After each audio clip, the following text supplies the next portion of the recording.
ইসরায়েলের প্রধানমন্ত্রী বেঞ্জামিন নেতানিয়াহুর বিরুদ্ধে বিক্ষোভ হয়েছে দেশটির রাজধানী তেল আবিবে।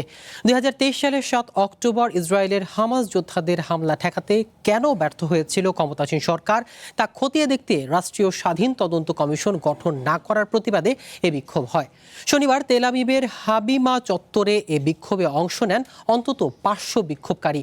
এ সময় তারা প্রধানমন্ত্রী নেতানিয়াহুর তীব্র সমালোচনা করেন, বলেন সময় যত গড়াচ্ছে তদন্ত বিষয়ে তত প্রশ্ন জমা হচ্ছে।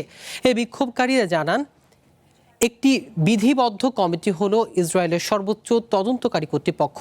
প্রধান বিচারপতি নিয়োগ দেয়া স্বাধীন বিশেষজ্ঞদের নিয়ে এই কমিটি গঠিত হয়, কিন্তু নেতানিয়াহু যে তদন্ত কমিটি গঠনের প্রস্তাব দিয়েছে সেখানে রাজনীতিবিদেরাই সদস্য নির্বাচন করবেন।